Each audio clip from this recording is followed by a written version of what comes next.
Pagkatapos ng aming medical mission sa Manila City Jail, ay kumain muna kami sa Binondo.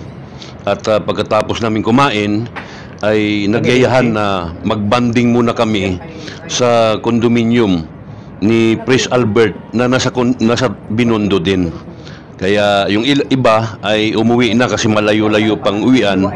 Pero yung iba naman na nandito lang sa Maynila ay sinamahan naman muna namin para makapagkwentuhan kami. At maplano namin ang mga susunod naming proyekto sa mga darating na araw. Malapit na naman yung holidays. Sa atin dito sa Pilipinas ay napakarami nating holidays. Kaya nagtanong ako kung saan sila sa darating na holiday. Kasi kung resort ang pupuntahan nyo, medyo pahirapan na magpa-reserve sa mga pizza na ito. Saan kayo sa Kuan, Pres? Olivik? Ito galera kami ito eh. Ito galera? Tawag eh. Sabi naman yun, nagkakaroon daw na. Wala na naman sa buwang.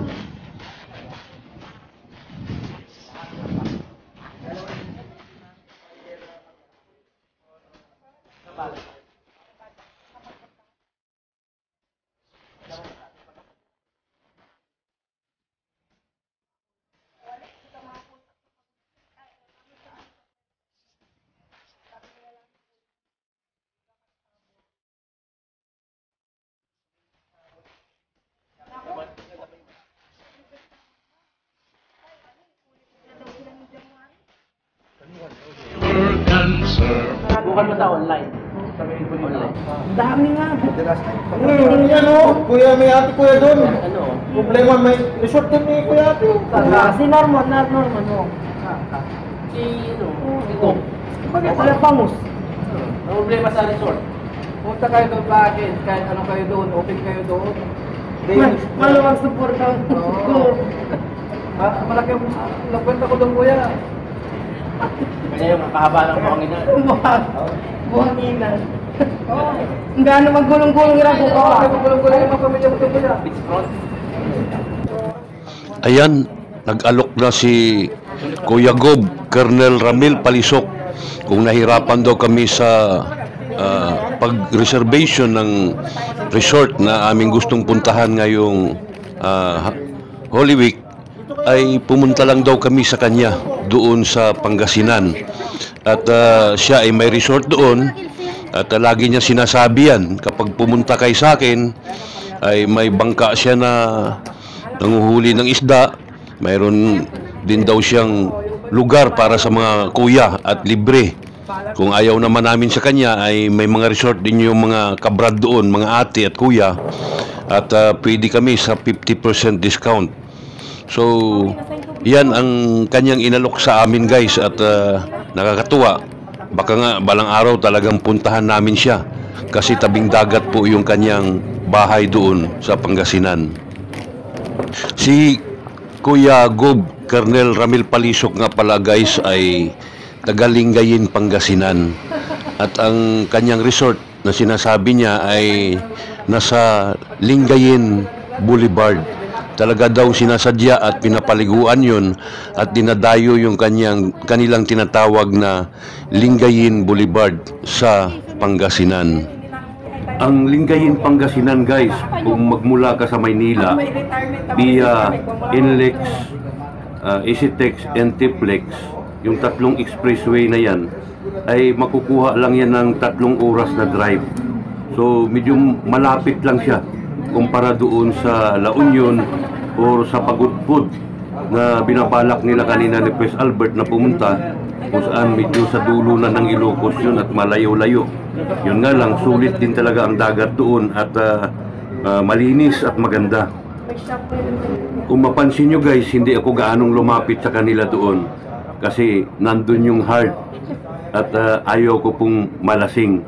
Medyo dandahan lang yung aking inom at ang iniinom ko rito ay San Mig Light lang. Kasi po, nasa Manila kami at kapag pagkatapos ay uuwi pa po ako ng Cainta, Rizal.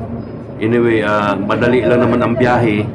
Kahit hindi ako nagdala ng sasakyan, ay nag-commute lang ako, sasakay lang ako ng train, ng LRT.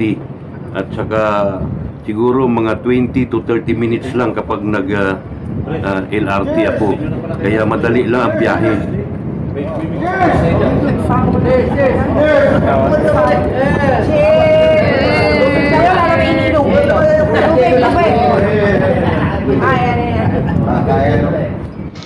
Ayan, nag-call na ng cheers at nag-cheers kaming lahat. Kasi alam naman namin, medyo pagod kami. Mula alas 8 hanggang alas 12 yung aming activity sa Manila City Jail. At yun ay medical, dental mission, gift giving at nag-food feeding. Namigay kami ng mga maggamit ng mga person deprived of liberty na katulad ng sabu, shampoo, toothbrush, toothpaste at kung ano-ano pa na magamit nila doon sa loob ng kulungan. At nagpakain din para matikman naman nila ang kakaibang pagkain. Kaya medyo tagumpay kahit na medyo pagod. 4 na oras na nag-aksaya, nag-activity kami doon. Bukod sa para hindi maboring, may kanta-kantahan din kami, may program. Lahat pala ito ng mga kuya ko na ito ay magaling pala mag-entertain ito. May singer, may mga singer din pala dito. Ang aming activity sa Manila City Jail, guys, ay nangyari March 25, 2023, 8 AM to 12 noon. Dumating din pala, guys, yung mga kaibigan namin sa DCRH at nasaksihan nila yung aming activity at nagpahiwatig sila na tuwing may activity ang grupo namin, katulad nitong Agila na grupo, ay gusto nila maging partner sila o makasama sila kasi may programa din po ang DCRH na Operation Tulong. So anyway, kahapon hindi sinasadya, araw ng Lunes, siguro mga 10 AM to 12, nadinig ko po na pinapurihan at binanggit po ng angkorman ng DCRH ang nasabing activity sa Manila City Jail na ginanap ng grupo ng Agila na pinamumunuan po ni Gobramil Palisok at ni Pres Albert D. Guzman.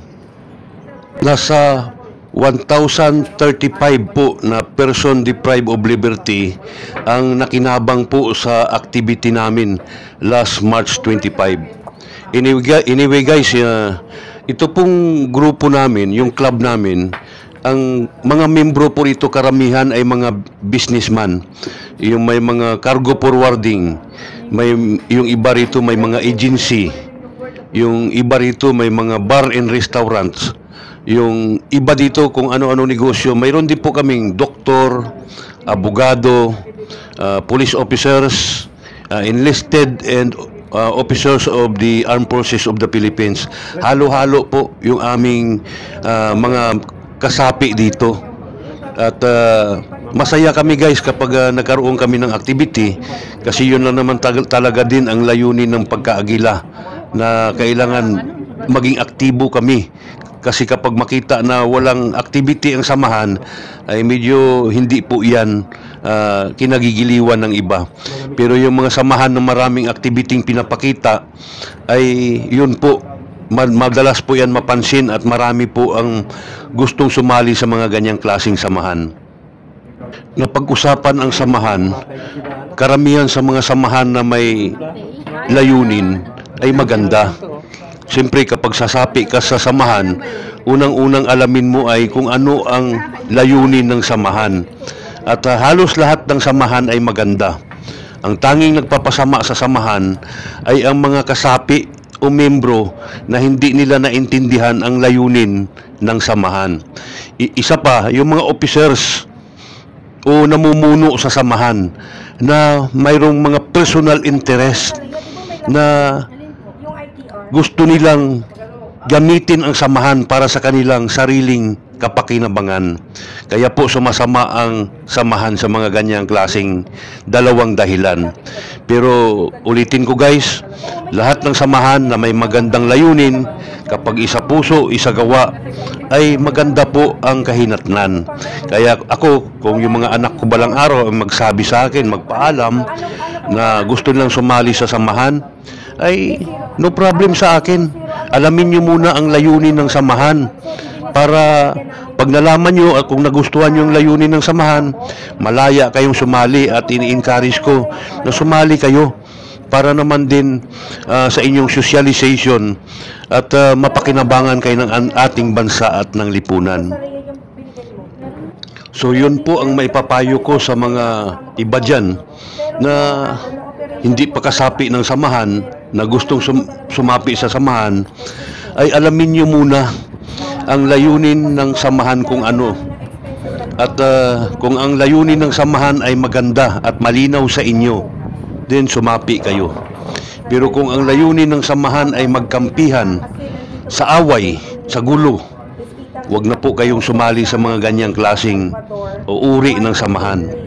Kasi kung ano ang layunin niya, gulo at away, yun din ang makukuha ng samahan na yan. Pero kung ang layunin niya ay makatulong sa bansa at sa lipunan, ay wala ka makukuhang kaaway dito kung sumapi ka sa samahan dahil ang layunin ay makatulong. Ang agila ay katulad rin po ng guardians na maraming namumuno. At hindi po tayo magtataka kung may mga nadinig tayong hindi magandang kwento sa agila o sa guardians. Kasi depende din po yan sa klase ng membro na meron sila. At depende din po yan sa uri ng leader na namumuno sa kanila. So, hindi po magkaiba yan. Pero kung titingnan mo ang layunin, ay parang iisa lang, napakaganda. Ang agila po ay para sa bansa at sa lipunan. Ang guardians din po ay para sa bansa at sa lipunan. So, kung isagawa lamang yung layunin, ay napakaganda po at malaking pakinabang po sa ating mga kababayan at sa ating bansa. Itong activity nga pala namin na katatapos lang guys, ay hindi lang ito isang beses. Almost every month po kami nag-a-activity. At siyempre ngayon lang ako nag-aktibo, kaya ngayon lang din ako napasama.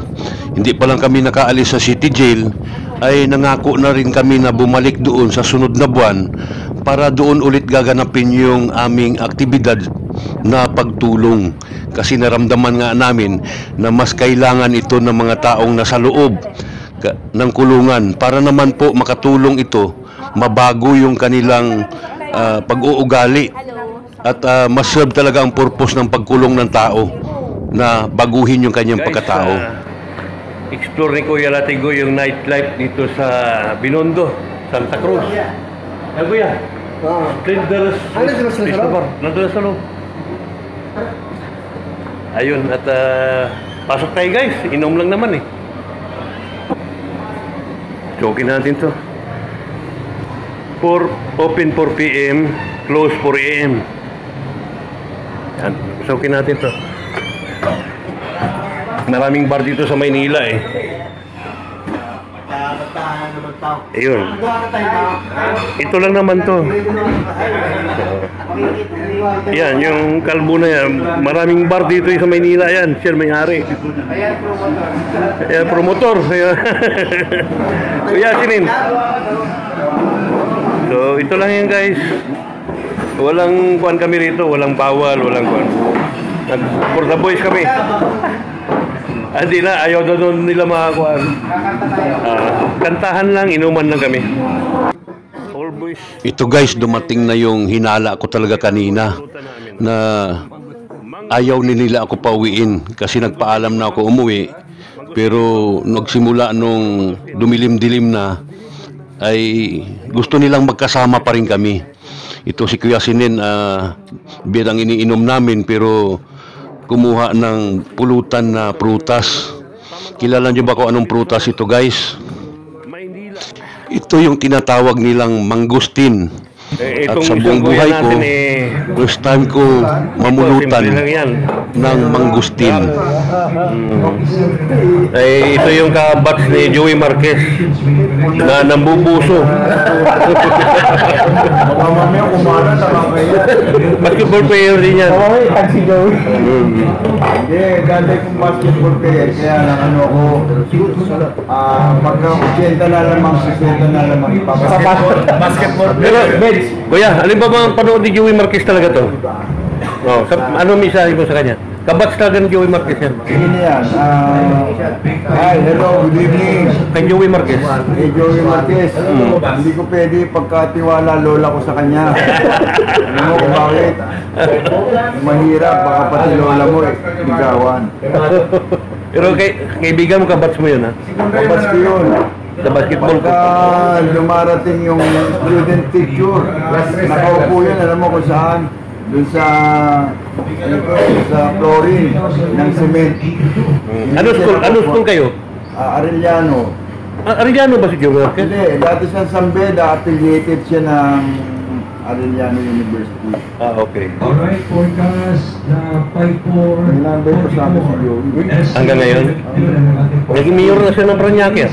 Alam mo, sa totoo lang, Pinalamig ko. pumunta kami nung araw, mayor na siya.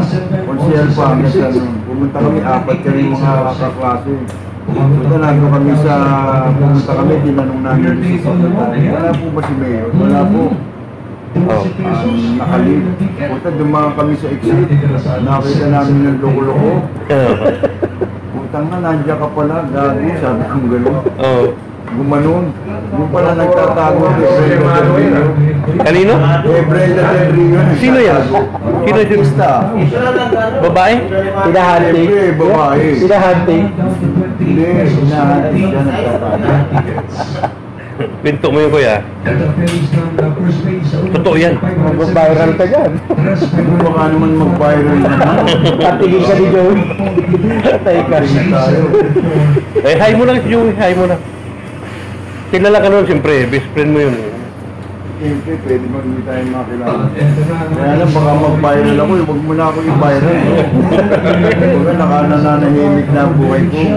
Bahala na kayo. Ito yung best friend ko, yung mahal kong kaibigan. Si Pres Albert. Galing kami sa activity ngayon, successful naman. Kaya nagyaya lang ng konting malamig lang kami rito bago mag-uwian. Na Pres, ano nasabi mo, Pres? Una sa lahat, Tay, salamat sa iyong suporta. Salamat sa suporta ng grupo natin. Naniniwala ko tayo sa, sabi nga, sa lahat ng support, sa plus factor sa grupo natin. At ako naman ay kumbaga sa kwan, handang sumuporta sa lahat ng mga layunin ng ating grupo natin. Buhay po ang agila tayo. Salamat. Buhay. Pero Pres, yung atin nasa tama na agila lagi tayo, no? Marami na kasing grupo ng agila. Iba, nagmumurahan na nga eh. Balik tayo, tama kayo na dapat maalay tayo sa Tama. sa protocol eh. Oo. Kasi pagka dinigay mo yung protocol na yan, kahit ikaw di re-respetuhin. Sabi nga, respect, begin respect. Tama. Kinakailangan lang natin maging tunay na isang agila at maging isang tunay na, sabi nga natin, tunay na tao sa ating mga kasama. Ako naman, Pres, hindi ko naman dadalhin yung mga membro natin doon sa kung saan ako doon dapat sila, di ba? Kalita yun. Yun ang nakita ko sa inyo na you are very, very supportive. Oo. Lahat ng bagay na gusto mangyari natin dito sa ating grupo. At ikaw, tatay, ang taas na respeto ko sa iyo. Bilang isang tatay ng aming grupo, tatawag ko sa isang tatay. Taga-Guardians, oo. Ever since, yan ang tawag ko sa kanya, kay tatay lati ko. Oo. Kaya Pres, dadalhin natin sa tama yung ating mga membro. Kagaya na sinabi mo kanina tayo, there's one thing direction, there's one thing of our direction. Sa tamang protocol ng ating pong pagiging isang ating mabuhay ko. Mabuhay. Guys, nagkuhan na kami ha. Ito, kung nakikita nyo, si Kuya Batang. Kuhan ito, ang negosyo nito nasa customs. Oo. Lahat ng, ano ba yung Kuya, kuhan mo? Yung ipapadala nyo dito sa Pilipinas. Cargo forwarder, si Kuya. Bagong customs brokerage po. Brokerage ito. So at least ito guys, na nagsalita na sila. At konting kon lang kami dito, palamig din, konting kwentuhan, din uwi na. Uwian na. Bali may kapag sila pa ko kuya na Postos Brokerage. Bali yung Postos Brokerage para sa kalaban ng lahat. Bali yung po yung mga support na nangyayari sa bansa. Nangyayari sa namin from here to site kung saan mag-delivery. Oo. Kapilido ko na ngayon yung commissioner ng customs. Rubio, Benvenido Rubio. Commissioner Rubio po. Oo. Hawak ngayon. Oo. At yun nga po, para po sa kalaman nyo na medyo may kapitan man sa customs ngayon dahil ang may hawak po ay si... May target eh. May target na. Oo. Iwasan yung pagka... Pero kuya, hindi nyo ba alam, lola ni Bongbong Marcos, na Amy, Rubio yan. Rubio yan. Hindi ko po alam yun, basta alam ko po napaposto ko siya as commissioner. Oo. Pero okay naman siya, di ba? Magigpit na may target. Maayos naman po siya, maayos naman po. Basta pagkakaalam ko lang po, sa mga player po ata, na natang player, yung pagdating sa youth taxes, parang meron po ata yung ginawang additional. Gusto niya pataasin yung income Mandatory. ng bansa natin. Tama naman yun. Makinabang naman yung bansa eh. Sa bansa natin na ayos naman po. Oo. Wala pong... Hindi naman kayo ganong mabawasan ng income doon eh. Yan. Opo. Suportahan na lang natin. Okay naman po sa bansa natin. Oo. Kasi... yun naman pagpapos sa bansa natin yung ginagawa ng commissioner. Oo. Maganda. Para maganda rin po ang gobyerno natin. Sige. Okay na yun. Kuya, Prince Albert.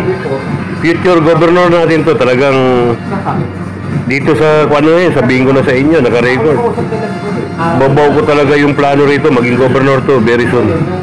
Thank you tayo. Well, of course, I'd like to greet our very own regional na governor, no? Si Ramil Calisok ng under NLR, no? Region 9. Actually, no? They're in good health. No? Nakikita ko naman yung kanya, sabihin natin yung kanya intention na mapaganda yung ating region at the same time yung ating club dito sa El Presidente is called Professional Leaders Club. Together with the team, mabuhay ang Agila. Buhay ang Agila! Mabuhay! Ito kuya sinin natin, no? Busy. Ito isa sa pinakamaraming club dito sa Manila. Kuya, batiin mo naman yung secretary mo. Magandang gabi sa inyo lahat. At sa kasalukuyan ay nandito kami ngayon sa Splendor at nagkakasiyahan dahil sa sayang at matagumpay naming activities kanina sa Manila City Jail. Kaya sana naman ay tuloy-tuloy na ito at hindi kami magsasawa sa pagtulong sa ating kapwa. At sana naman ay kung sino may mga nanonood ngayon dyan ay masuportahan din yung aming organisasyon sa pagtulong sa ating mga kapuspalad na nangangailangan ng aming tulong. Okay. Guys, nabanggit yung City Jail, no? Kanina nandun kami, bigay kami ng tulong doon sa mga person deprived of liberty sa mga pangangailangan nila. Kaso lang, wala kaming video o picture kasi bawal nga yung picture o video sa City Jail. Anyway guys, yes Kuya Latigo in the meantime, reporting and bye-bye! Lati! Wala kang kwan?